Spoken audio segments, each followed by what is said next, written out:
Luke, thank you so much, brother. It's a pleasure. Happy to be doing my first ever in-person podcast. Fire. It's funny how we set this up. I messaged you saying, "Hey, do you want to come on the show?" You said, "Yeah, if it's in person." And then I forwarded you a tweet that I tweeted 15 minutes before reaching out saying, "Anybody in Miami, who should I interview for my first episode?" And I think less than 5 days later, we're here, man. So Yep. thank you so much for giving me the Of course, bro. opportunity. Thank you.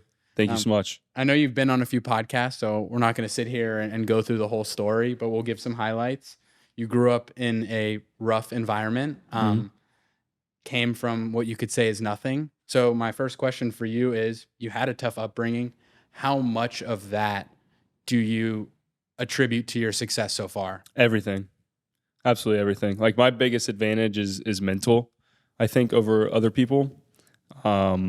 I saw Joe Rogan say this yesterday. He said it's really fucked up, but everyone he's met that has a mental edge or is mentally tough in his life has gone through some like crazy stuff. So I attribute everything to it, to be honest. Yeah, and I mean, I would say I've noticed the trend too. It's like when you see a lot of people do podcasts or you see people have this come up story, it's typically from a tough upbringing. And most people, like you just said, attribute a lot of their success. And I think it comes down to mental. How mentally would you say you stack up against other people? Because you're a very confident guy, so I'm surprised if you don't say you're the best. Yeah, I'm not the best because there's a big pond, you know. I'm a little fish in a big pond. But I'll say this, I haven't come up against something yet that I wasn't able to beat. So we'll say that. But humbly, I'm a little fish in a big pond. Yeah, love it. You've started a few companies now. You're a huge sales guy. That's where you really got all of these skills, and now you've turned that into a business. But I want to start at the beginning of the journey. What was it like when you were fending for yourself? I know you went out to California with your brother and you guys were kind of hustling it out. Yeah. How much of that moment comes back now full circle to like the person you are now, Luke? Well, that was so, I mean, like hustling and just like first getting into sales was one thing, but going out to California that 2 weeks or week, however long it was the thing that made me realize I didn't want to be a sales rep anymore, because so basically we get flown out. We were told when we like put up, taken care of, bro, I'm sleeping on this like crusty mattress in this like Long Beach. Is it Long Beach? I think Seal Beach or Long Beach or whatever, California. Beach. Horrible, like not a good spot. And I was like, man, this sucks. And we were like, this is the company that's taking care of us. Like, fuck this. So the boss of that company was not good to his team. And that was where I started to realize, like, you know what, like, fuck this guy. And I always compare myself. Just is a natural thing. And I was thinking, like, why is this guy in charge of all these people? And he's like treating his team the way he does. Like, I could totally do what he does. Like, what is he doing that I can't do? And then we came home, and then that's when I was like, yeah, we got to build something of our own. But yeah, played a big part. The sucky stuff usually has the biggest part to play. Yeah, because I think you start to kind of realize too, like what you want, what you don't want. And I would say I can relate with you from that aspect of I always compare myself to somebody above me or somebody who I want to be. Like, what are they doing that I'm not doing? What do they have that I don't have? And it's funny because you typically realize that it's nothing. Like, you could do exactly what they're doing. You could be achieving what they're achieving. It just comes back to mindset. And I know you're just a huge advocate for that. And I want to keep it on the topic of you and your success and mentally. At what point did you realize you had what it took to be successful online? Because you've done a great job of promoting yourself. You do a great job of being active on all these different socials and capturing a lot of this big audience. That's not easy. Like I've quickly realized how hard, tedious, like it's not simple to just post and be active online. People think it's fun. It's not that fun. I don't know if you've ever tried to schedule like 15 reels. If anybody listening, it's not cool. It's not fun. Yeah. When did you know that you had what it took to be successful in the online world? I mean, I believe I can be good at anything if I really like want to be, and I've got to dial in and get focused. But I mean, I've just known since I've kind of got into business, like if you want to make a lot of money, you have to have a good brand. You know what I mean? Like I was reading like Crush It by Gary Vee when I was like 18, Grant Cardone books. I read Dan Bilzerian's book, and his whole thing was like, you can have all this money, but the thing that everyone with money wants is fame, and you can't buy fame. And it's just sort of hammered into the thought of like, I've got to blow up, you know? So it was just that mindset. So went hard on Twitter. That was the first one, and figured that out. Twitter, I think if you can crack Twitter, you can crack anything else, because it's a very intellectual kind of place. And now I don't really like post the same stuff I used to, so I don't grow as much. Yeah. It's not exciting, but yeah, I mean, I just knew I had to do so if I wanted to reach the levels that I wanted to reach, you know? Yeah, and you made an interesting point there. Are you like really interested in fame? No. Are you somebody who could care less, okay.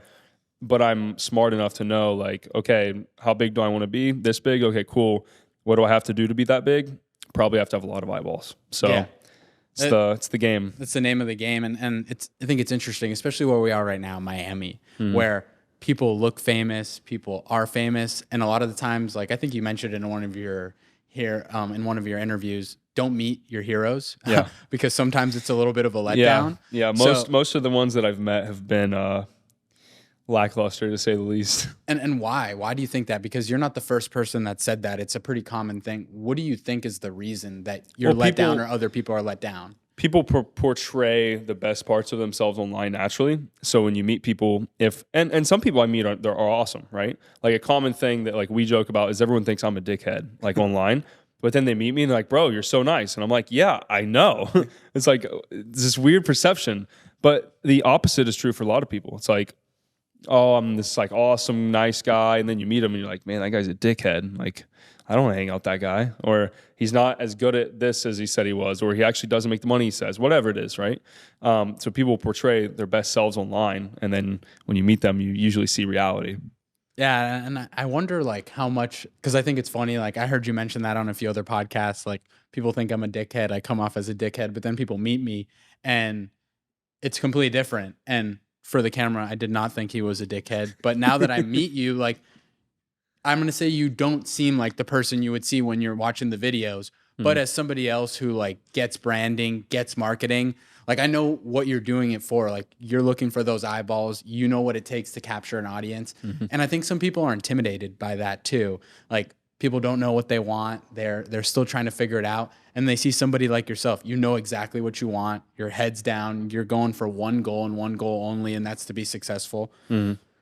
Why do you think people are intimidated? Like why do you think people can't grasp like seeing somebody like you, driven, motivated, being successful? Like where does all the hate come from? Well, it's like it's a human nature kind of thing, right? Like you always, I don't know if the word is lash out, or you always don't like what you are not, or what you want to be that you don't think you can be. So that's why like people, everyone famous or anyone with big audience or whatever, you get a lot of hate. And it's because there's a Drake song. What is the words? I'm a reflection of all your insecurities and do not disturb, right? It's like that principle. And I'm not saying like, oh, everyone wishes they could be me. Like that's not what I'm saying at all. But when you have guys, like for example, I saw this guy that was like, I posted a picture of this Russian girl from Mykonos, right? Beautiful, beautiful girl. And then this guy, I just like get a at or whatever, and I see it. It's a picture of my ex-girlfriend and this Russian girl.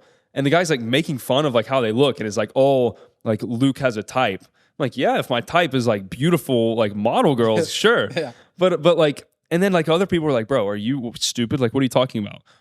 The point of them even tweeting that is immediate insecurity. He has some sort of insecurity about women or about getting girls or whatever it is, that seeing me post one or post with a girl or whatever that is attractive triggers that, and they immediately jump on their phone and tweet that. It's a lot of action to pull your phone out, tweet something, especially let alone have an old camera roll photo of me deep in your camera roll. It's a lot of like action to go out of your way, and it's triggered by insecurity. So I mean, everything is like that. So it is what it is, you know? Yeah, and it's crazy, and there's good things you highlighted there.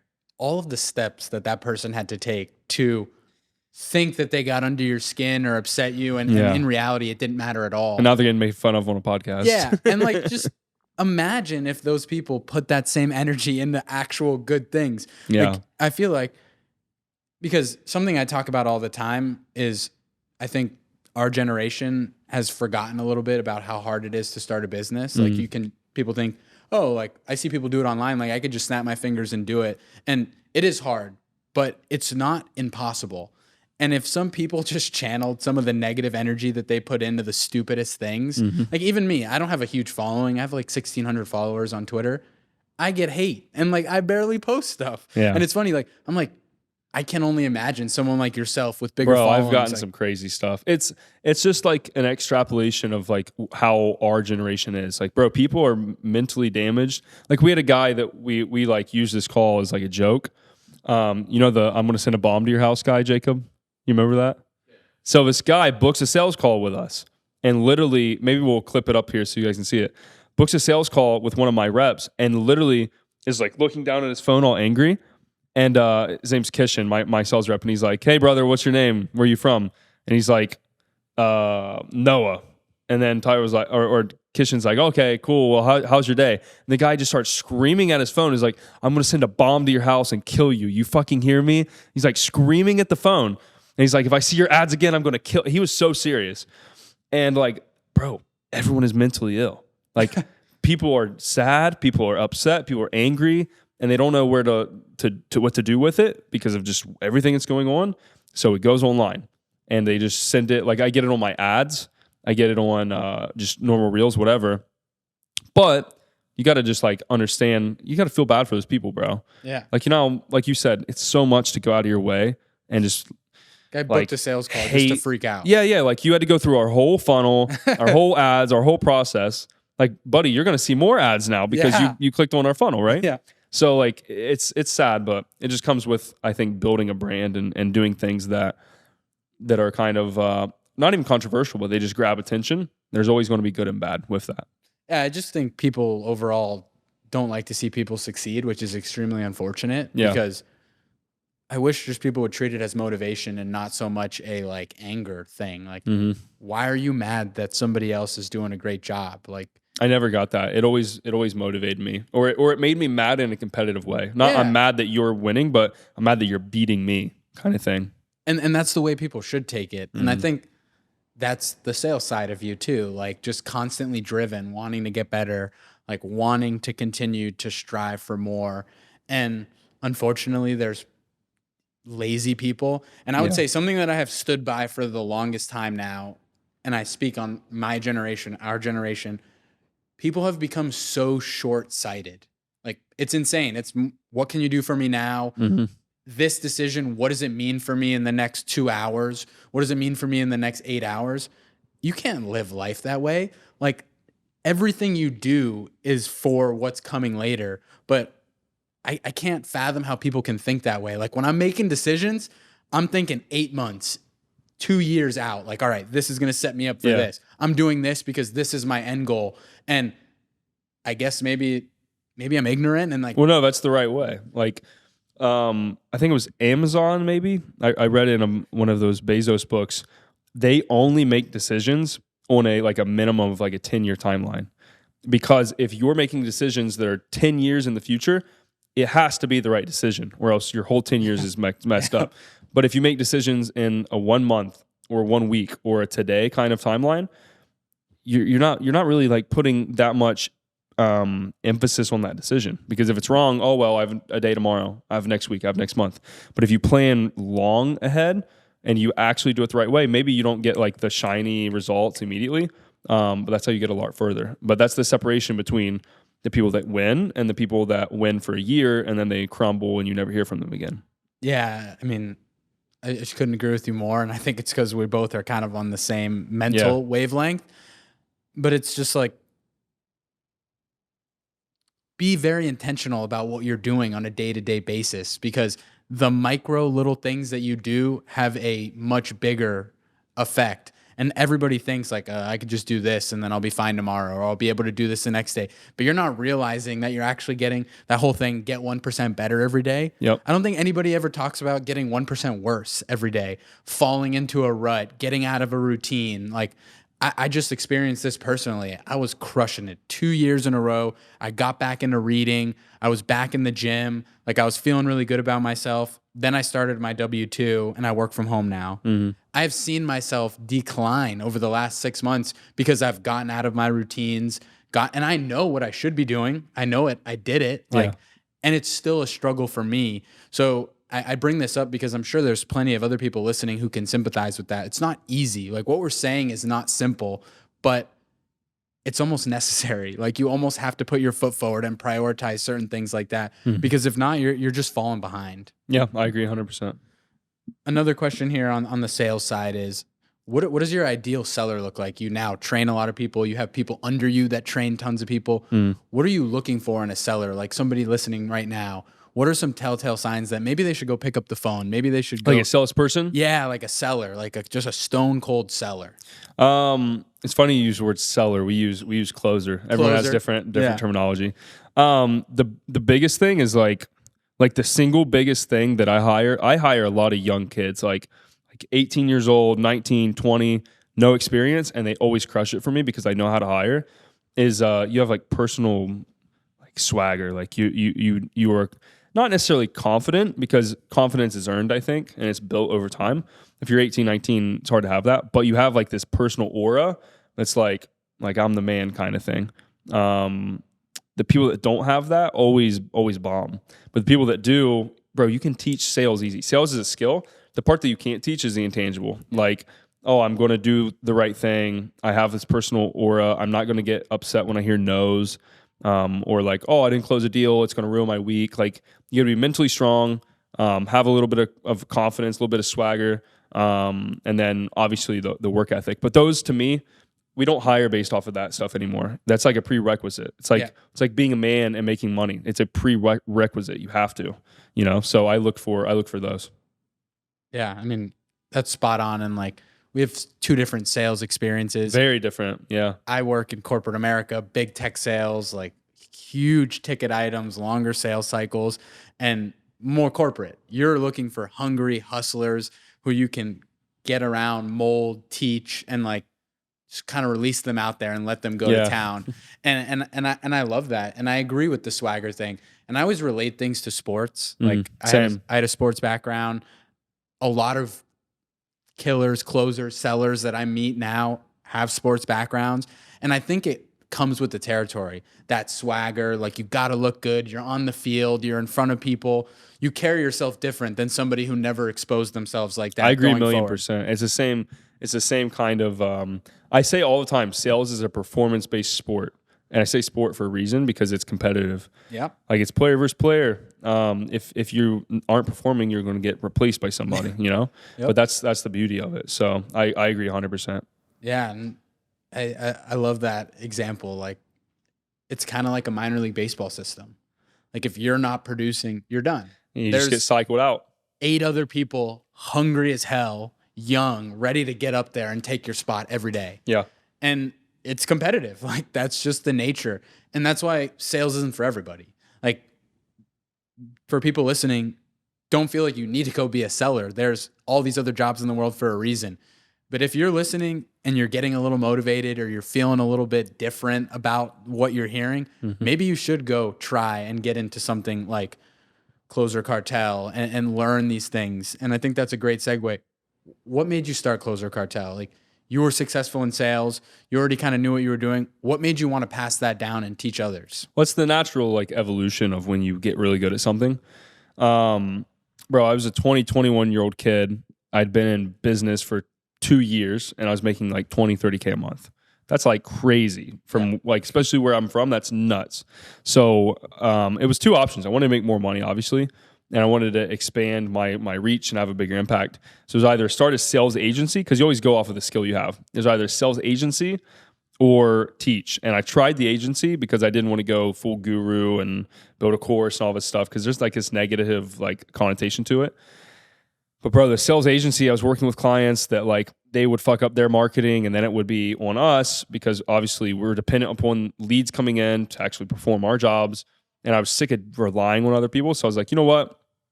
Let's do something we can control. Let's teach people the skill. And we started this little thing called the sales training group. I think we had 30 people join the first month at $1,000. So I was like, oh, people definitely want this. It was before we even closed our cartel. And those guys got amazing results. I hired coaches, and then it grew into what it is today, which is 3,000 plus students. This last month was our best month ever for students. We had kids I'll give you 2 examples. 2 kids brand new, first month in sales, $11,000 commission, $17,000 commission. Yeah, I think I have that written down here actually. Yeah. A student in Closer Cartel made $17K in their first month. Yeah. First month ever. So he joined. Amazing. We taught him sales. He got an offer via what we teach, or either one of the offers we just drop in their lap, and made 17 grand. That's a lot of money. That's a lot of money. And then those are the new kids. The experienced kids, like one today made $8,000 today. I saw multiple that were $30,000, $40,000, $50,000 commission in a month. So, yeah. How does that make you feel? Like you're changing these people's Very lives? good. Like because I don't ever want to build a company that isn't results driven. You know what I mean? That's all I care about is results. And I see people like, if you have a course, people just naturally talk shit or whatever, you know? Yeah. But no one has the results we have. And that's like the single thing we focus on. So like, I can never understand the like, oh, but you sell a course, oh, you're a scammer, oh, why do you charge for this? Bro, I charge because you pay me, it's $3,000 right now. That's all it is. You pay me $3,000 and your first month you can make $17,000.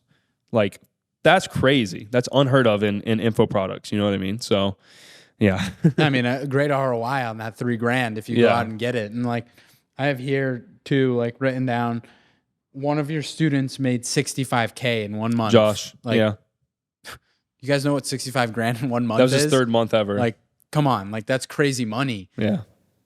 That's got to feel amazing, like for you. Like I also like we're very relatable the more we talk. And my first businesses were on Discord. I built 3 brands on Discord, ran them, had one become really successful. Unfortunately, COVID blew it up, but grew it like 6-figure business, awesome. And then a facet of that was the mentorship portion. And the mentorship portion was the money printer because there's no overhead. I'm just teaching. Yeah.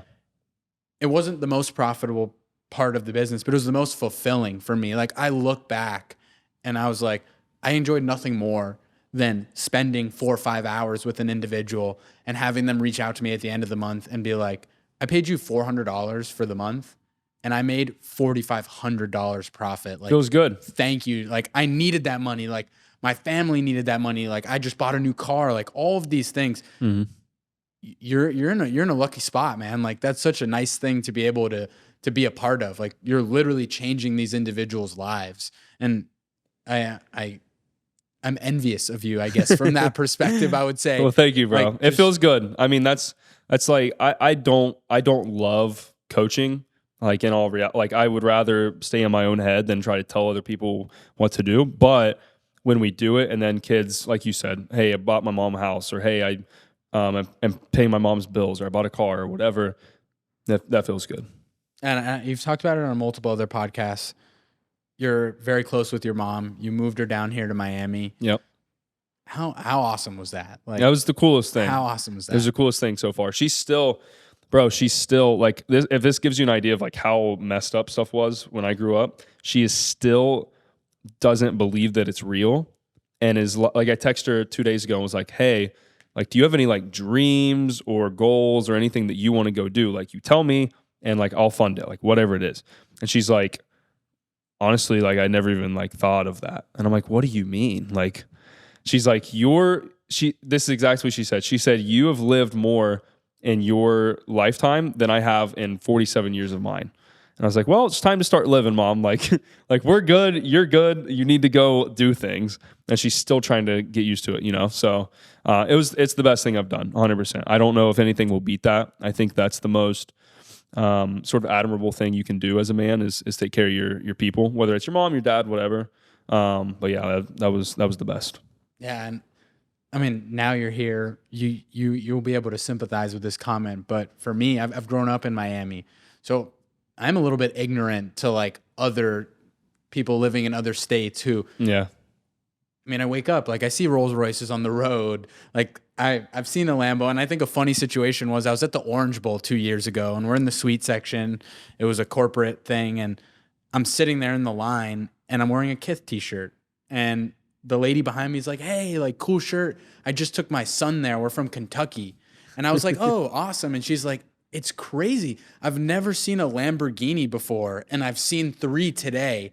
And I'm thinking like, this lady's probably in her 40s and 50s, and I don't even look twice like when a Lambo drives by. Yeah. But we're just a little bit ignorant to, we live in this like bubble, this fake world. Miami is a very bubbly place. It's just, bro, there's massively different ways of life, you know? Like, I didn't see any of that stuff till I came here. Like honest to God, and I should probably talk about this more. I feel like it make me more relatable. I grew up until the age of 18, and all that I was like used to, normal stuff, was like hunting, fishing, going outside, sports, and like manual labor. All I knew. This is my whole life. It was literally everything. Here's a good question for you. You were getting on your mom about not having dreams. Yeah. Before you got out of where you lived, did you have dreams? No, I you did. have like big aspirations? I did. And I what always were did. those Because, like? bro, like I was furious every day of like being poor. I hated it. Like, it felt bad. I was embarrassed. Like, because like I'm from a poor area, but there were kids at school that had like nice stuff, or their parents made, I'm guessing now, probably like $100,000 a year or 150 grand or a little bit more. And there was this like place so we didn't even live in town. So we are in a small town, but we lived out of the town in the country. So it was like extra country. But like in town, there's this like hill that all the nice houses are on. And I was always so envious and jealous. And I was like, man, these kids have cars, they have phones, they have like not insane lives at home, like all this stuff. I was jealous and upset about it, but it made me so mad. I was like, fuck this. I'm not going to deal with this anymore. And that's when it started to click, especially as you get older and more mature. Like from probably like 13 and up, I was like, yeah, I'm not doing this. So I just started watching movies, and I was like, I want to be that guy. Like Batman, Bruce Wayne, I want to be that guy. Jordan Belfort, I want to be that guy. Like everything I saw, I was like, I want to be those guys. And then even guys online, like the YouTubers and whatever. And now a lot of them are my friends. Like Luca Netz owns percentage of my company. I watched him on YouTube when I was like 18 and was like, man, I want to be like that guy. He's in LA in the hills with Supreme Patty and doing all this stuff. And then like E-Man, I watched E-Man when I was like 16, 18, whatever. Yeah. Man, I want to be like that guy. He's like building a business. And now like I just texted him yesterday. I'm going to see him in Dubai in September. Like Sebastian Gorjau, another one. Bro, like all these people, and you see it and you're like, I want to be like that. And then if you do the right stuff, and I guess if you work hard enough, then they're your friends, and it's crazy. Sebastian came to my mom's house and had breakfast with us, like crazy, bro. Like that kid got me into business. I told him that. Has it set in yet that you're part of that circle now? Like officially? So we it's weird. It is weird. I get grouped in, the two that we get grouped in the most with, like on like Twitter, of like, hey, follow these three people. It's Tate, E-Man, and me. That's who I always am grouped with. And I'm not saying like I am those people by any means. Pretty good group. Tate blocked me on Twitter for whatever reason, so fuck that. Maybe not a bad thing. Yeah, but like, bro, it's surreal, you know. But I mean, everybody listening, that's a testament to, bro, I'm nobody. I'm from the middle of nowhere. I don't even know what ethnicity I am.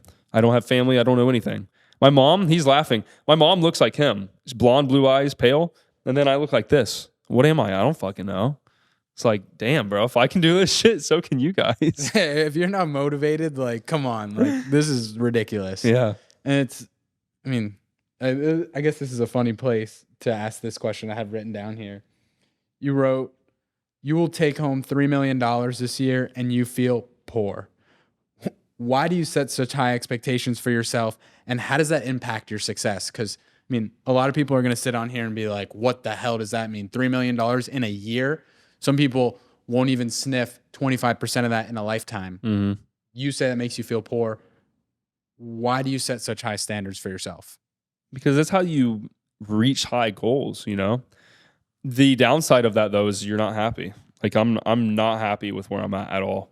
Like, fulfillment and happiness are two different things. I don't think you should optimize for happiness. I think that's ridiculous. I think you should optimize for fulfillment. A good day's work and like going to the gym and fighting and then eating clean and coming home makes me feel fulfilled. Like, I feel good when I do that. Happy, I don't think happy is like a real state. I think it's just like a fleeting thing, whatever. But like, for example, that, bro, 3 million. And this sounds ridiculous, especially like where I'm from, and people will hear this, and again, they'll get mad and they'll put their identity on me, whatever. That's so little in the game that we're playing. There are guys that are making hundreds of millions of dollars a year in this space in similar industries, and I'm doing $3 million a year. Like, what do I have to be happy about? You know, like It's horrible. It's horrible. It's literally 1.5% of what some people do. Some people do that a day, like literally a day, a month. I know personally guys that do that a month. That's horrible. So I can't be happy with that because my goals are so much bigger than that. 3 million is like tiny little slim piece of what I want, you know? So it's like what's that saying? Like you aim for the moon and you land among the stars. Like it's the same mentality. It's how you are successful in life. You aim for $1 billion. Oh, I only hit $250 million.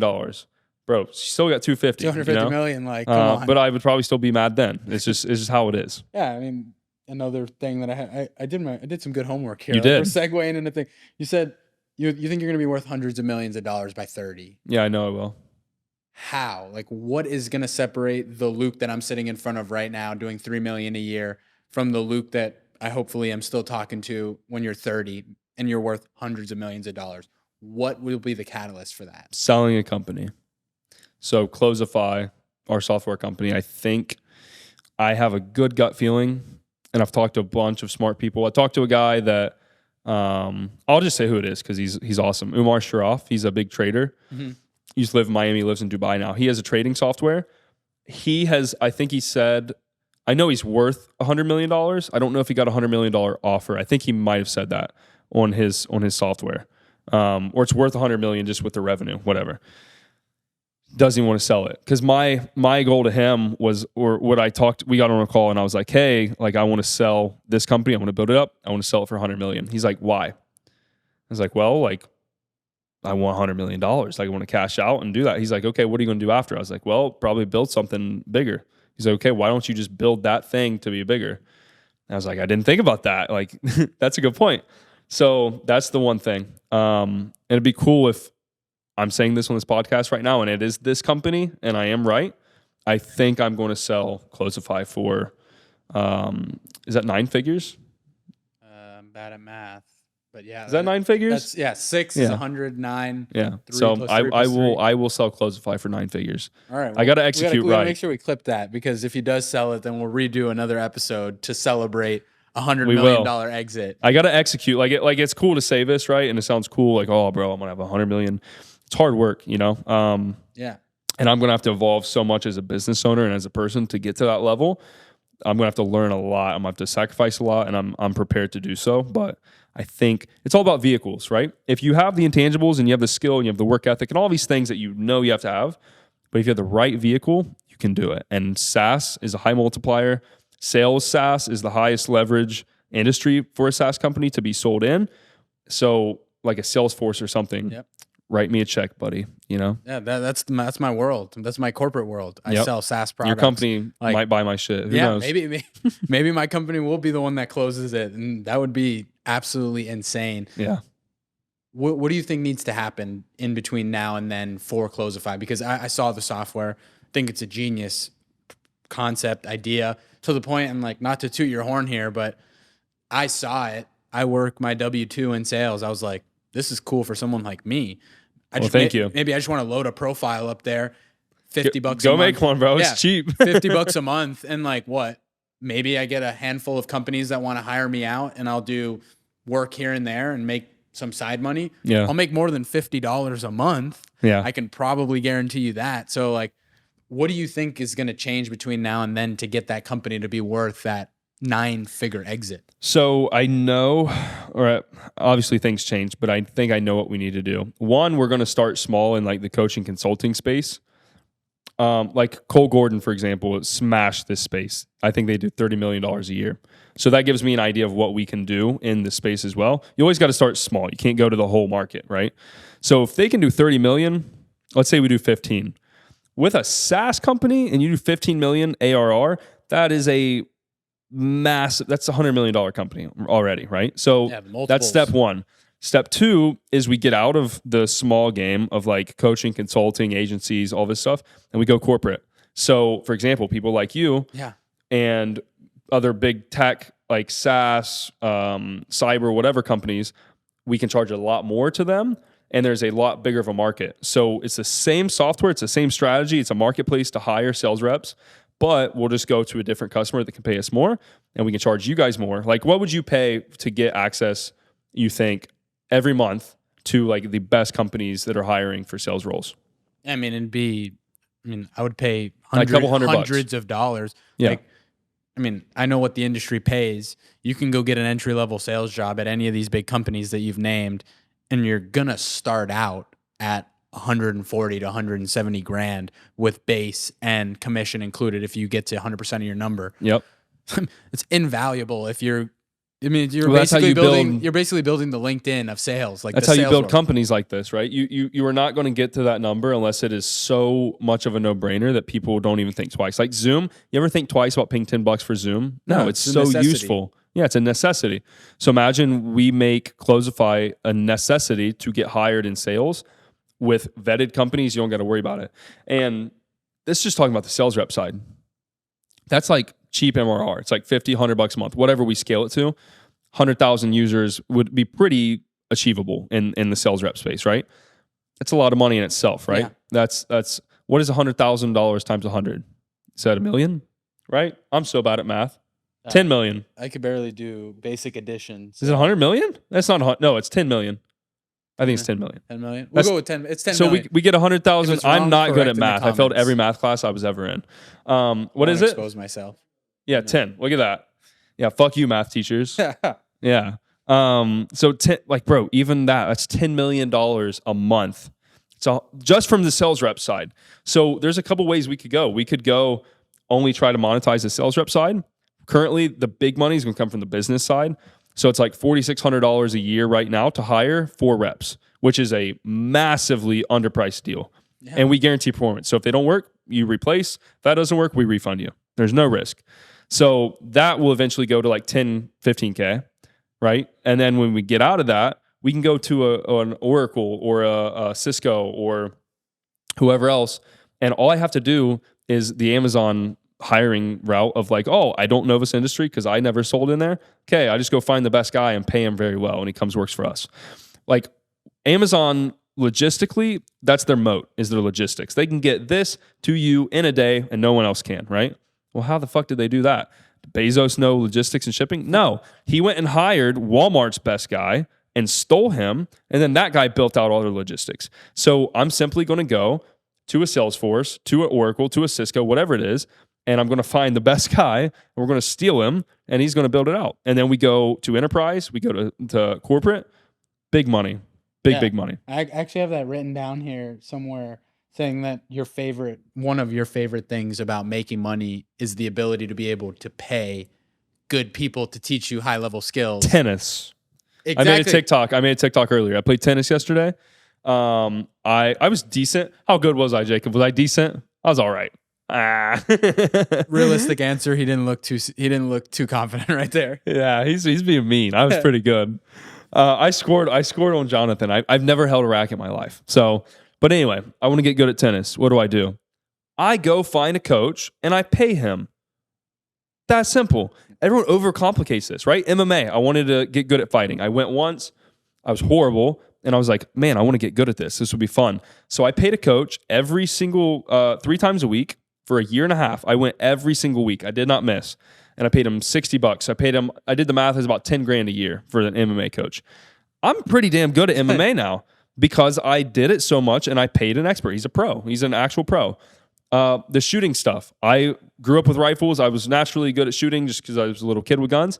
But I was like, I don't really know how to do some of the special forces stuff. I don't really know how to clear rooms as well. Like, how do I learn that? Well, I called the gun range and I said, hey, I want to learn this. Like, who can train me? Oh, well, we have this guy that used to be in SWAT and cleared houses all the time. So I pay him $200 every time I go. And now I've gotten really good at that. The next thing is going to be racing. When I buy a Porsche, I'm going to go pay an actual racing driver to teach me how to race. Whatever it is, bro. Tennis, piano, racing, business. Business is the best one. Oh, I want to be a better copywriter. I go pay a copywriter. I want to learn how to blow up my brand. I'm going to a mastermind that I paid 50 grand for in September. That's going to teach me all kinds of stuff, right? Like everything you want to learn is literally on the other side of a little bit of money. It doesn't even have to be a lot. It doesn't have to be a course. Like courses are cool, but like even better than a course a lot of times is just paying someone for their time. The reason that's hard is because not a lot of people want to sell their time, right? Or it's going to be expensive. But it is real and it happens. Like that's how. So Like I don't really remember exactly what you said for your first point, but like learning new things, like bro, that's exactly how. Yeah, just the ability to money gives you access to almost anything. Yep. When it comes to learning skills. Like I think back and I always like, oh, I want to do something myself. Like I'll figure it out. I'll figure it out. Facebook ads. I'll figure it out. I didn't figure it out. Like You usually don't. You often don't. yeah, didn't figure it out. What did I do? Pay somebody. Figured it out immediately. And like now I've had success where there's been certain skills or things I know I needed, but I didn't have the time or energy to put to like learn it. Mm-hmm. So what have I done? I pay for a mentorship. It cuts the time down. Time is the most valuable thing we have, right? And if you really want to think like rich people and you're like, oh, time is money, you don't really understand that until you have money. But once you do, it's much smarter to go pay $1,000 to learn a skill in an hour than learn it by yourself in 10 hours. Because that's 9 hours that you get back in your life that you'll never have again. You know, It's like the 2 weeks I spent looking for a notebook. Not gonna get Waste that of time. Not gonna get that time back. Yeah. But like I look at because I think paid mentorship gets a little bit of hate sometimes. Like, oh, like why are you paying that person? Like, See, and it's funny because everyone that says that is poorer than the people and my friends that do. Every one of my friends, have you bought a course or mentorship or anything yet? Oh, yeah. Okay. Every one of my friends that makes a lot of money. So my little friend group, even in just this building, ranges up to $350,000 a month income. Okay. Every one of us has bought coaches, courses, help, consulting, masterminds. I'm in 2 masterminds now that cost me, I didn't think about that. Cost me 75 grand a year. I didn't even think about that till now. One's 2,000 a month. One is going to be the same, but it was 25K to go to this event. So 75K a year. Why? Because bro, I can learn stuff that will make me tens of millions of dollars for 75 grand. Are you kidding me? So everyone that hates on it is poor. They're poor. Like, oh, you buy courses. I get TikTok. TikTok is like AIDS for like stupid comments. Yeah. I just get like, oh, bro, of course you have a course, don't you? Yeah, no shit, because I can teach you how to make $100,000 a year for the rest of your life. You think I'm going to do that for free? Like, no. Obviously not. But the guys who do pay, they're set. They're never going to struggle, you know? So, oh well, like let stupid people be stupid, but Yeah, no, I mean, it's cheat code. I'm an advocate for it. Like my first mentorship was a $500 mentorship and it was, I'm into shoes. I'm into sneakers. That was my first business right out of high school. Yeah, I wanted to be able to buy cool shoes and not have to pay resale for it. What did I do? Okay, I got to go find the way to get them. Yep. And built the first company selling sneakers, made a lot of money doing it, parlayed that into a Discord group all around sneaker bots. I didn't really know how to use the bots. I just knew that there was money in renting them. So I built the marketplace, but I'm like, all right, I want to learn to use them. Paid $500, $500. Somebody spent 1 month with me and taught me the ins and outs of everything. I turned that $500 into, just off profit of using a bot to buy shoes, probably 80 to 100 grand. And then I went and taught that same style of course to other people and made 40 grand with $0 overhead for 2 years. And imagine if you were too scared to invest the $500. $500 turned into like 150 grand for me. Like, I mean, come on. I mean, we're talking about ROIs here. Like, find me a better one than that. There isn't a better one. I literally made a TikTok today. It was like the best investment you can ever make. It's not crypto. It's not stocks. It's not real estate. It's in yourself. I want to be better at this thing. I know I need to be better at this thing to make more money. Okay, go work a job. Go work at McDonald's, whatever the fuck you have to do, and then just go pay somebody and stop being a little bitch about spending money. And then it'll come back to you in like tenfold, and then you repeat, and then it'll come back to you 100-fold, and then you repeat, and then you're a millionaire, and then you're like, oh shit, how did this happen? Like it's not that difficult. Yeah, another. I mean, shit. I'm giving myself. You got good notes. Here. 5 pieces of advice you gave people free on Twitter, where success has nothing to do with skill. We talked about that a little bit. You don't need to be an entrepreneur to be successful in sales. Mm-hmm. Stop being a bitch, like you just said. Yep. Leave your hometown. You did. 10x your input and your output will 10x. Unpack that a little bit for people. Well, listening. those. I like giving simple advice because you give high level advice and people don't understand it. But you give simple advice. For example, when we teach people, one way we teach people to get clients for sales is to just send video DMs on Instagram. It's tried. It's true, it works, okay? It's no craziness. There's no guesswork. You do this, it'll work. The thing is, it's like a 1% response rate. It's like cold email. Yep. Does it mean it doesn't work? No. It just means you have to send 100 of those to get one to work. That's just the nature of business, right? Every time someone gets on a call and is like, oh, this doesn't work, my only question is, how many did you send? And without fail, it's like, oh, I sent 5, I sent 10. And the solution is usually, okay, do 10 times more of that and then come back and tell me. And they never come back because they always get the client. So that's good advice for whatever you're doing, right? Oh, I'm only like, I'm not putting any muscle on at the gym. Okay, 10x what you're doing. Okay. Oh, whatever it is, bro. Do more and more will come out. Like inputs equal outputs in an unequal proportion. So you put 10x in, you might get 100x out, right? It doesn't matter. The other one's like, don't be a bitch. That's like a prerequisite for everything. Like, how are you going to do anything if you're scared, you know? Fear, I think, is the biggest thing that disables people from getting anywhere in life. Like if I was too scared to leave my hometown and go to college to get internet access, you wouldn't know who I am. That one decision, if I was fearful that one time, every single interaction, branch, whatever, of everyone that's ever known me would not know me at all. At all. Wouldn't exist. So it's crazy. It's like, think about that. Fear was the one thing that you had to get over. And I was scared, but I was like, you know what? I've got to do this. What's some of the other ones? The other ones were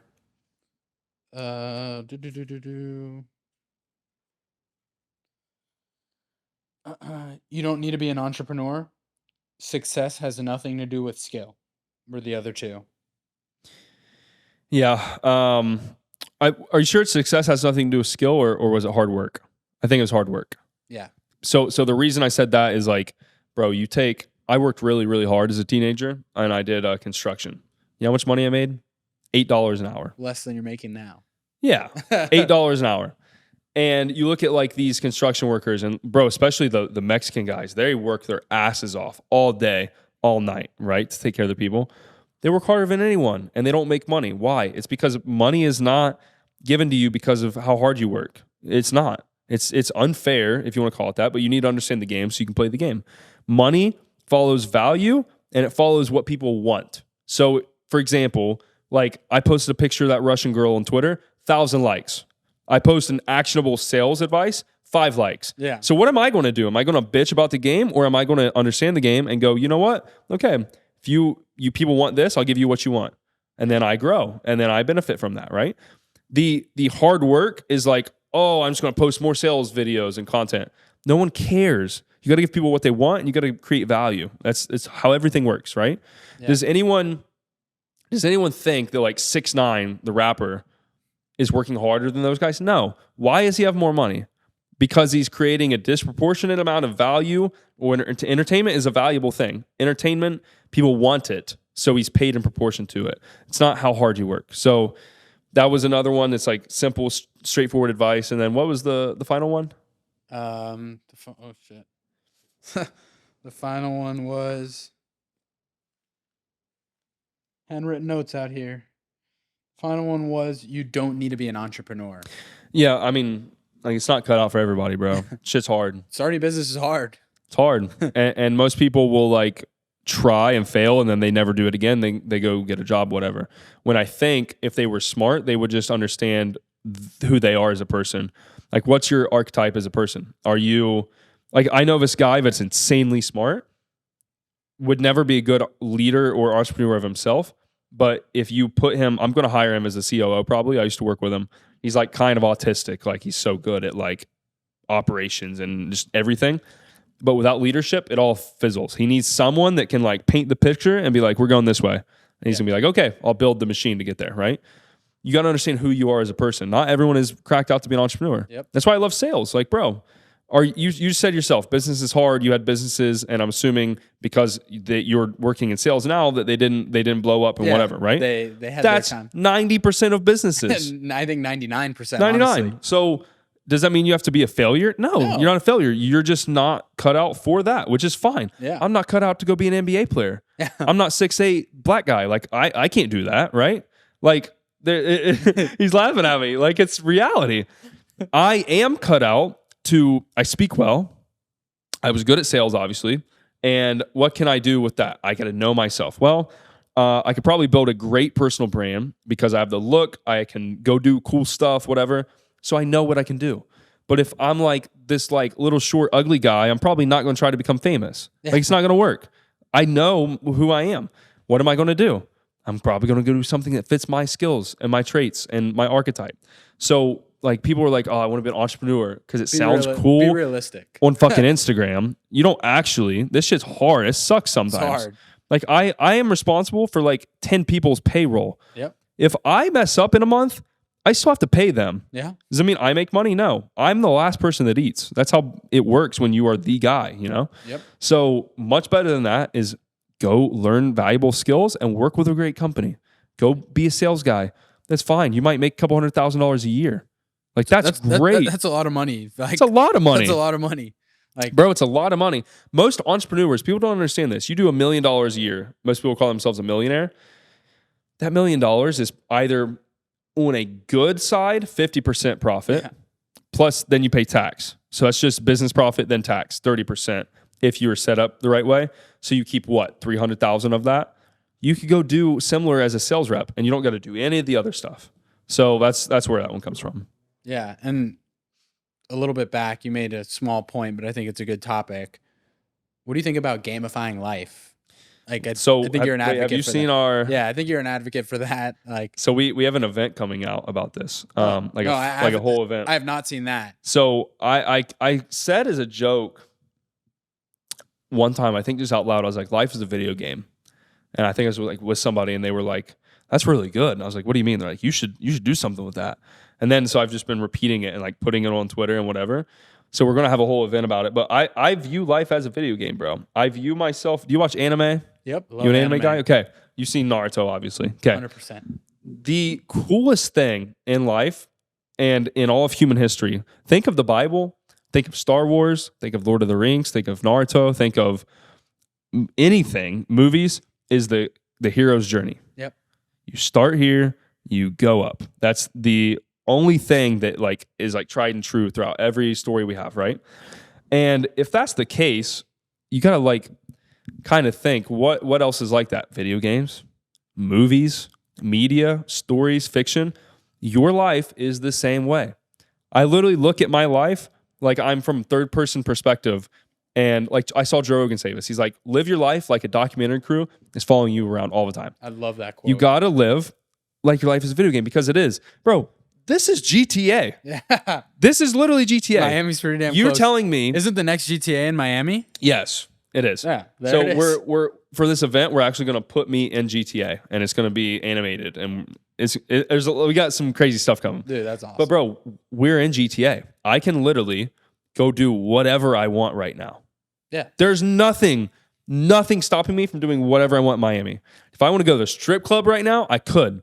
If I want to go have a 5-star $2,000 dinner, I could. If I want to go race Ferraris up the road, I could. Go shoot guns, whatever I want to do, I can do.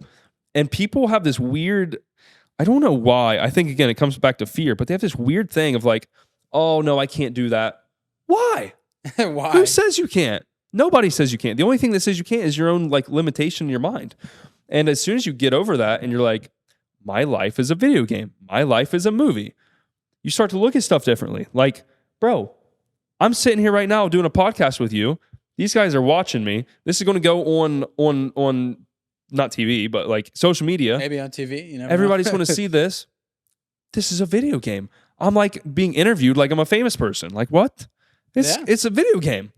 I can go tomorrow, go shoot guns, go to the beach, go fly to China in the same day if I really wanted to. There's nothing stopping me from doing whatever I want. And I want people to understand that because especially you're like, oh, well, I need money. Then go make some fucking money, bro. Go make some money. There's nothing stopping you from doing so. Nothing at all. And like, I love that I come from where I come from because I can say it from personal experience. Bro, I come from nothing. Literally nothing. It's not one of these made up stories to sell you a course. Literally nothing. I had, when I moved to college, no money.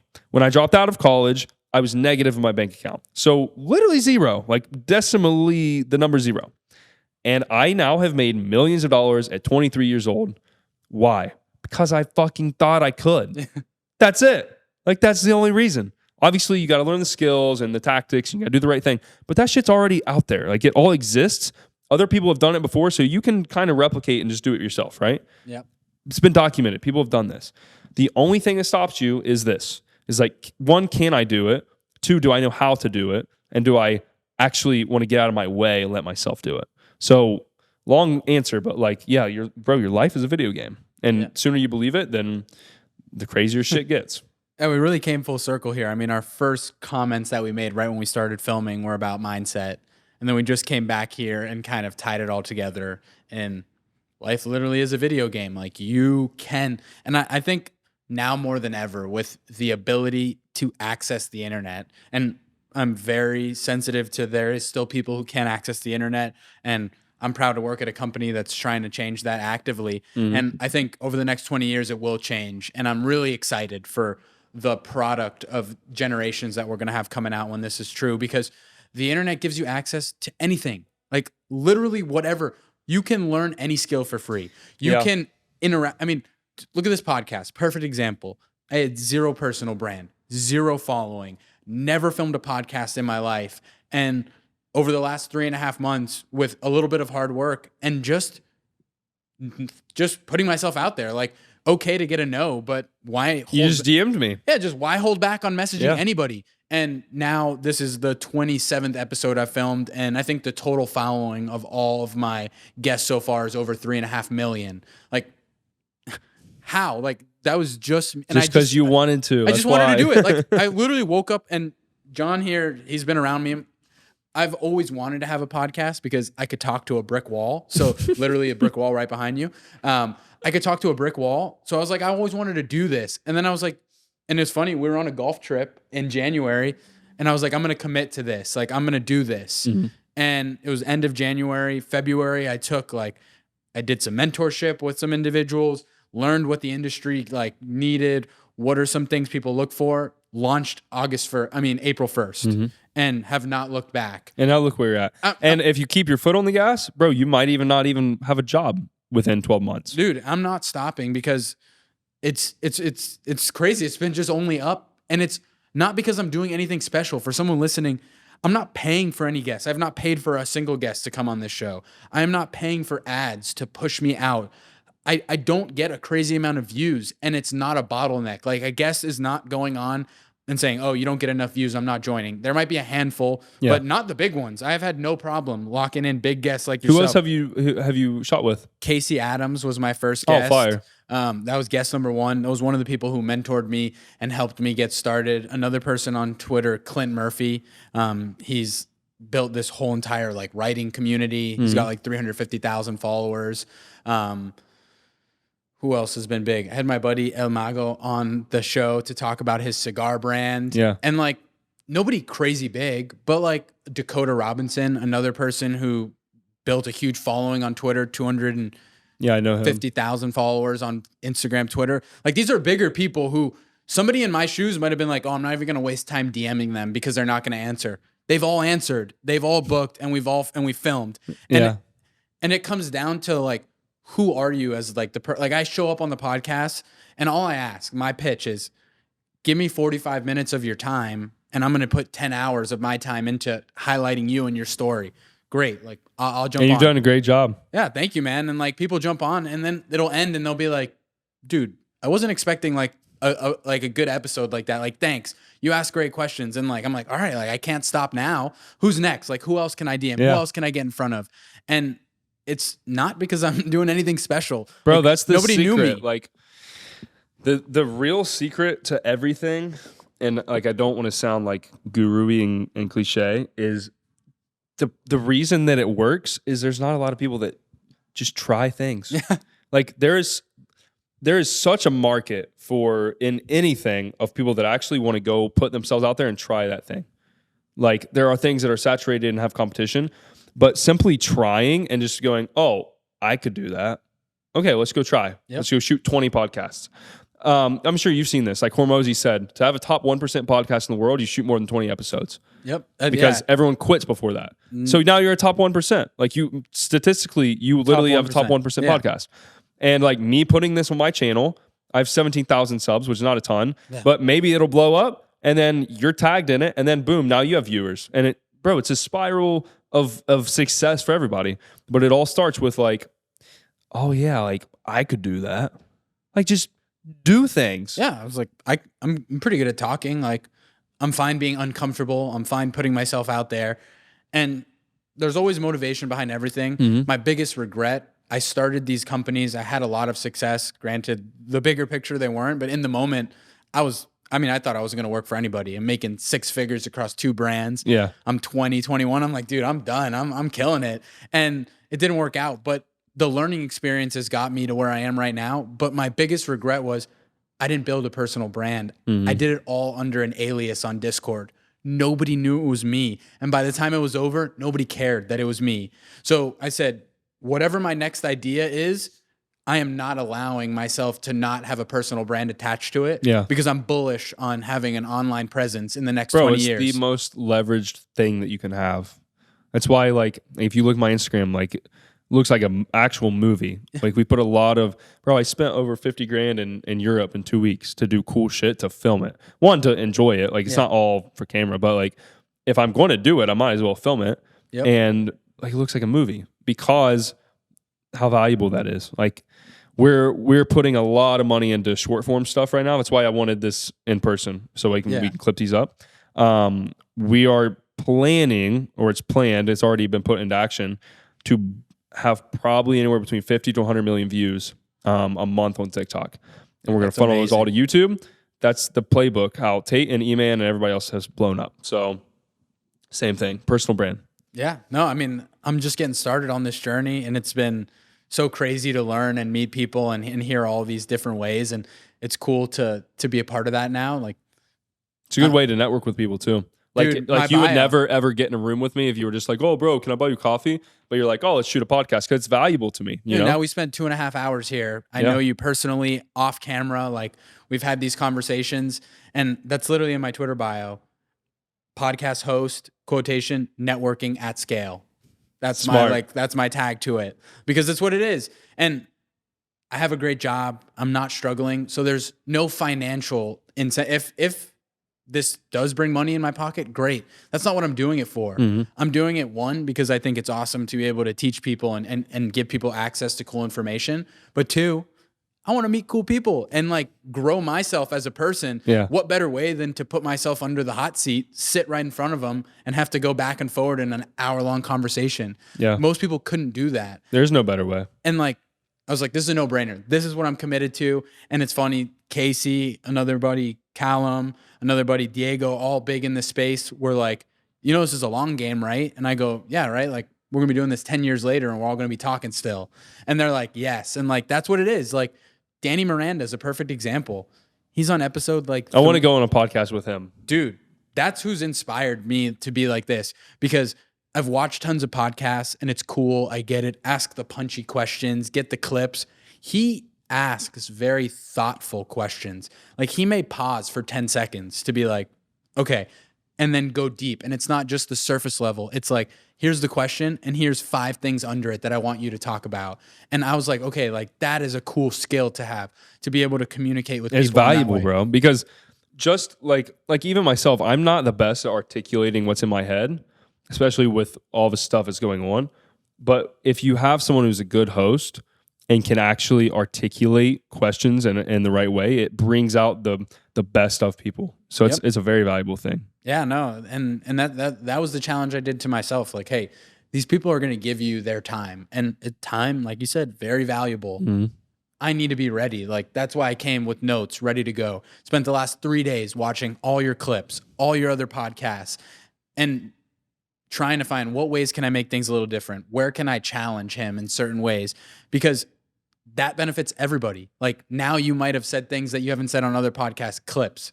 You might have said things controversially or like positively. Oh, we haven't got close to as controversial as. No. I've seen a few, and I've seen a few that I was like, I'm gonna try and keep this business oriented so we don't go riffing off to the side. But like, dude, that's what got me here, and that's why I came. And I know we did a little riff here, but a way I like to wrap up every episode, I ask the same very simple question, Okay. and I have gotten the craziest answers. Some people will say they're going on an ayahuasca retreat in Costa Rica in 2 weeks. Some people will tell me that they're eating steak for dinner tonight. But my question to you is, Luke, what are you excited about in the near future? Like how near? However you want to interpret it. Near can be a year from now, a week from now, a month from now. What is coming up in your life that you're excited about? Dubai is going to be awesome. I've never been to Dubai. I'm going to see some very, very cool high level people. But it's the same thing as usual, as just growth. I'm very excited to grow. And this has been a year of, we had like some massive months at the beginning of the year, but it's been very like steady. And they're big months, but like there's been no massive growth. It's been a year of building. And my friends laugh at me all the time, like building in silence. I never have said that, and it's like a meme now that like Luke is building in silence. I've never said it. But it's been a year of building because I understand long term, if I want to make tens of millions of dollars, I have to build the right foundation and the right team. That's what we've done this year. So we've made a few plays that I can't talk about that are behind the scenes. But if they go right, and I'm very confident they will, because it's our thing. We're in full control of it. It will change everything. We will be 100 times bigger than we are now. More people will see us. We'll make more money. Just everything will be at scale. So I'm very excited to see those come into fruition, and all the hard work that we've done in the last year start to finally pay off. Because then the end of the year is always our biggest. So it's time to kind of reap what we've sowed. Yeah, dude, I'm really excited to be able to follow it now. And now I know on the inside who you are, and I could be that much more excited when I see you be continuously successful. Thank you, bro. And this has been an absolute pleasure. Like, where can people go find you? I want people to be able to go interact with you that watch it. Luke Alexander on everything with 2 X's. So Instagram, YouTube, Twitter, everything. Awesome. Dude, thank you so much. Thank you. Thank you for giving me the opportunity. Like, this has been an absolute pleasure. First in-person episode. Anybody listening, please drop some feedback. Tell us what you think about this episode.